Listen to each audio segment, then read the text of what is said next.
Hi everyone, this is Louise here from WA Driving School and welcome to our very first lesson online, thanks coronavirus. So we're going to do some online coaching today. Thanks for everybody for joining me. At the end of our little seminar we'll do some questions and answers and I'll try and answer as many questions as I can. But first of all, lesson number 1 today is what to expect for your practical driving assessment. Now the first thing you need to know is it's 35 minutes long. It will feel like about 15 minutes. So students often end their test and say, oh my goodness, I thought it was only about 15 minutes. So let's go through what you're going to be tested upon. They do use an Apple Mac now, an Apple iPad, so it's all done online. But prior to that, which was about nearly 2 years ago now, they were using paper. So this is what the paper used to look like. It is exactly the same.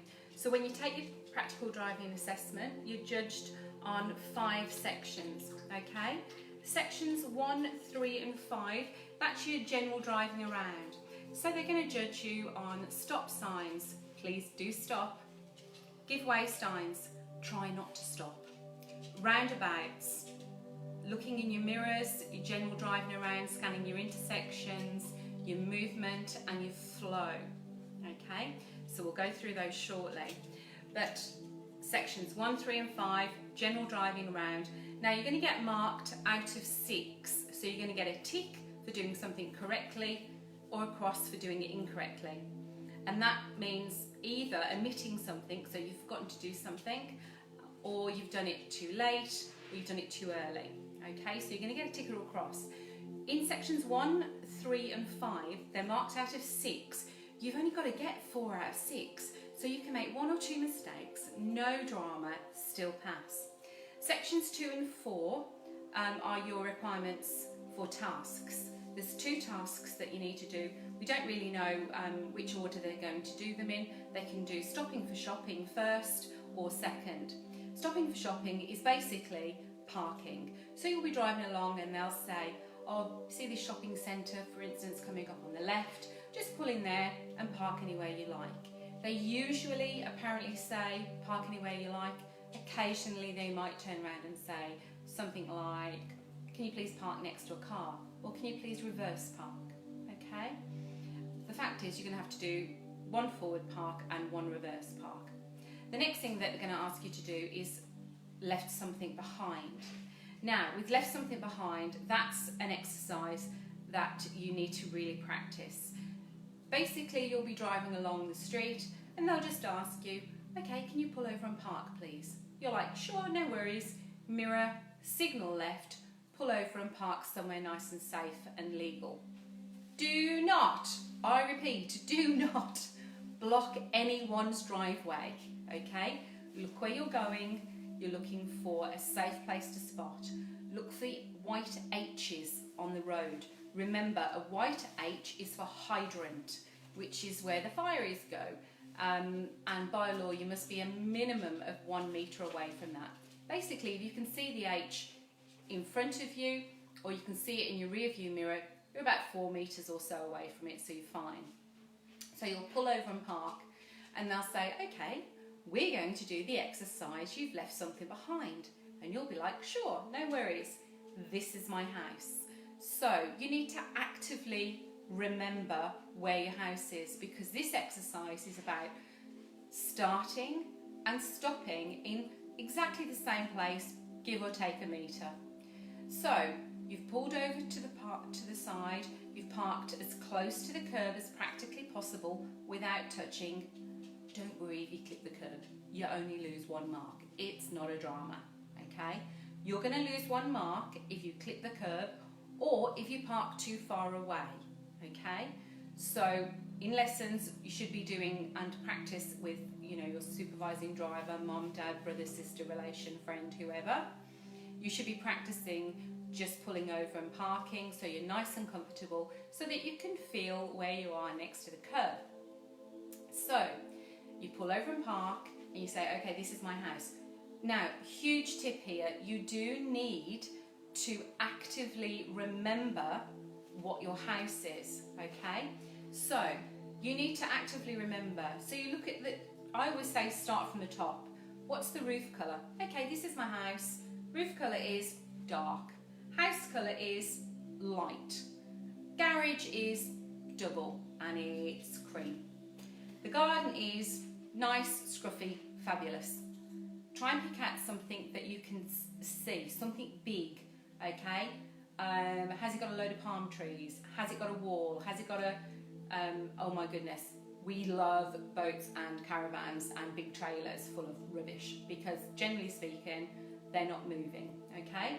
So you need to actively remember what your house is, and then of course the last thing you look at is number so-and-so. Now, my suggestion is, because you are supposed to start your instructions, when you're given your instructions, you're supposed to start more or less straight away, okay? So I advocate that you talk your way through what you're doing, all right? So you go, yeah, okay, dark roof, light coloured house, cream double garage, nice garden, scruffy garden, whatever. Number 52, and opposite, what do we have? Oh, we've got a nice big caravan there. I'll see that on the way back. Cool, no worries. The next thing you need to do is have a look at the driveways on the right-hand side. Are they long or short driveways? Because you've got 4 options of turning around in a driveway. Forwards on the right and left, reverse on the right and left, okay? So off you go, mirror, signal, blind spot, manoeuvre. You'll be driving along. Now we don't know what the assessor is going to do. He could drive you 100-200 metres down the road. He could drive you nearly a kilometre, who knows. But you know at some point he's going to say, oh, you've left something behind. You need to be able to respond immediately. Mirror, signal, then brake. Use a driveway on the right or left to turn around, either forwards or reverse. Come back the way you came, so exactly the same trip back. Find your house and just go past it by 1 or 2 houses, okay? You're just going to do a quick turnaround in the driveway, so a second turnaround, and then come back and park where you started, okay? So you start at one place, you drive down the road, oh, you've left something behind, use a driveway to turn around, come back the way you came, find your house, go past it to next door but one, or the next available turnaround anyway.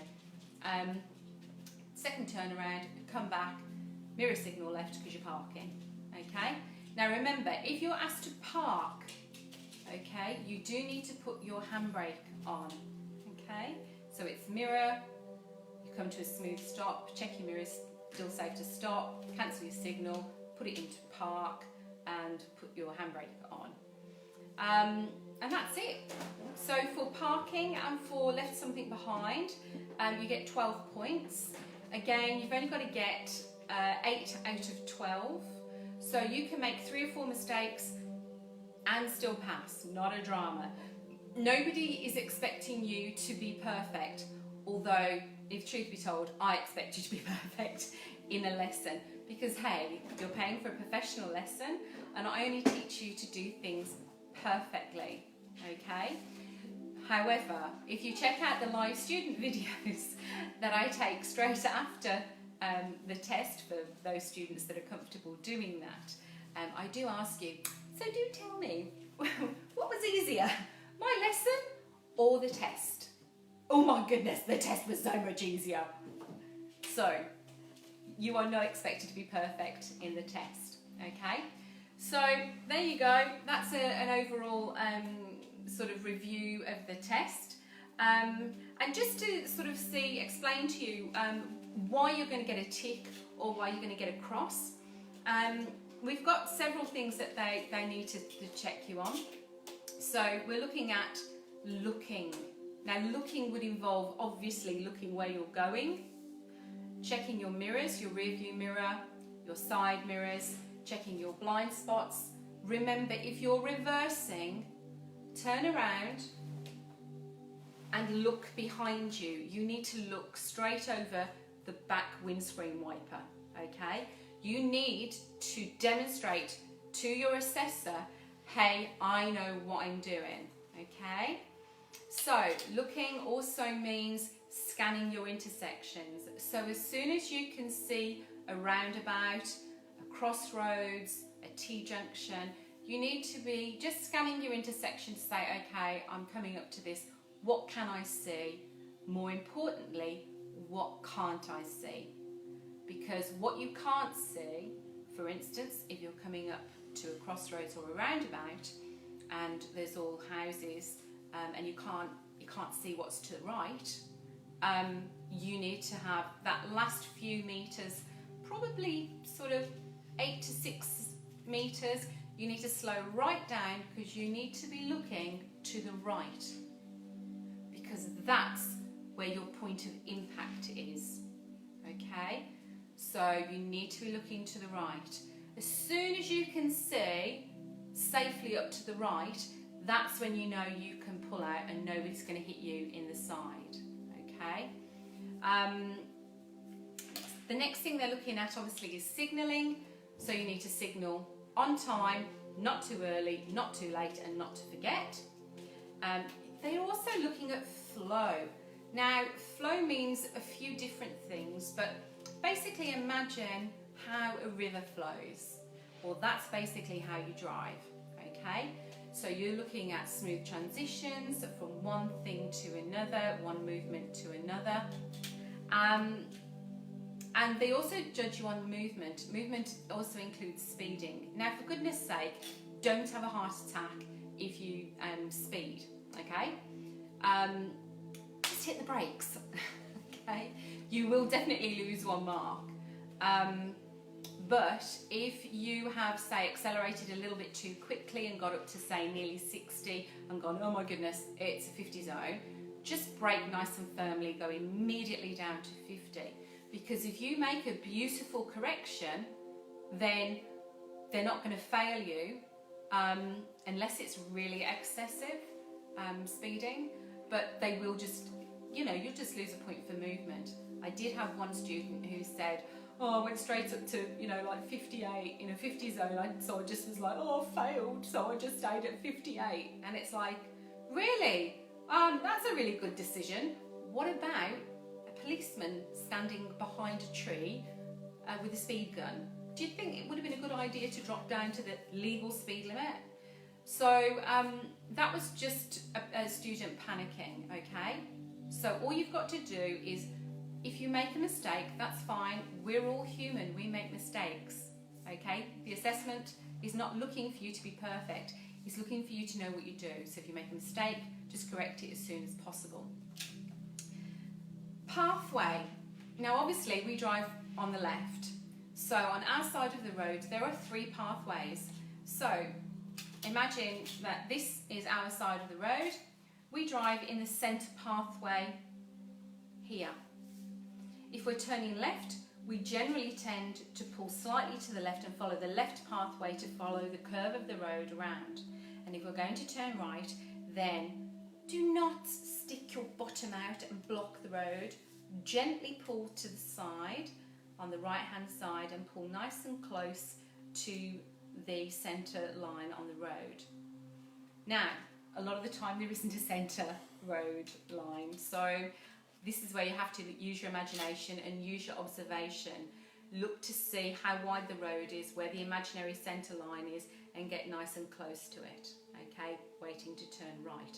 So they're looking at your pathways. So you always drive from A to B in the centre of your lane. It's easy to see as well. If you actually look on the road, you can see that there's actually 2 shiny little tracks where most of the traffic has travelled.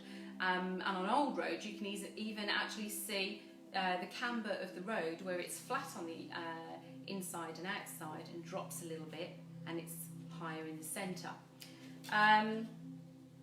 Responsiveness, that's how you respond, you know, to situations around you. And that's about it, really. So there you go. There's your test, overview of your test. You've got section 1, general driving around. You've got to get 4 out of 6 to pass. left something behind or parking, they'll do either one. You've got to get 8 out of 12 to pass, and then 5 sections. The good news is you've only got to pass 4 out of 5 sections. So you can make a whole schmozzle of one section and completely fail it, okay? But you've still passed 4 sections, so it means you still pass your practical driving assessment. And the only other thing that I need to draw your attention to is down here. These vertical lines, as you can see, this is looking, so these are all ticks or crosses for looking, okay? And these are all ticks and crosses for signals. Basically, you must pass this as well. What they don't want is you making the same mistake over and over and over again.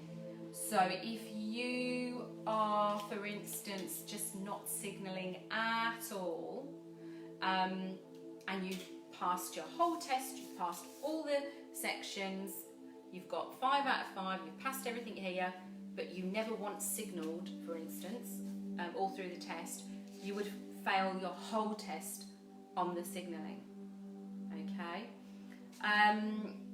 So there you go, there's our first lesson. I hope you really enjoyed it. I'm doing 2 lessons a week. Today obviously is our inaugural lesson, so I hope you enjoyed it.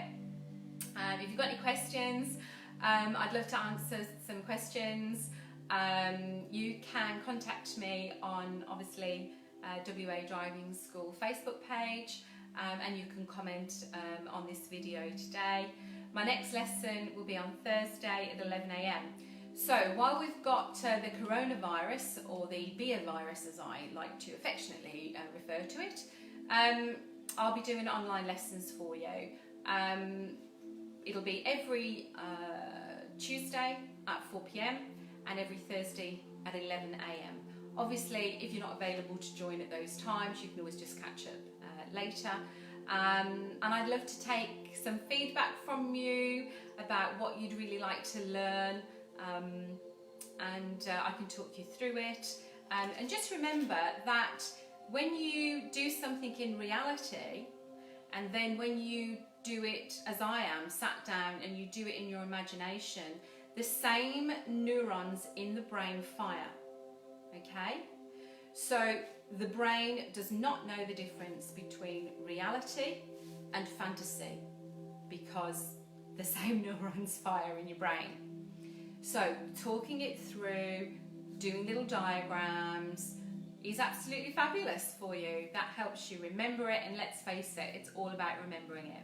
So thanks very much for joining me today, and I miss you all, and you know, all of you students have got, you know, beautiful qualities and personalities, and it's a pleasure and a privilege to spend time with you and coach you. And as you know, I do get very excited when you nail something for the first time and you get stickers, and that's super.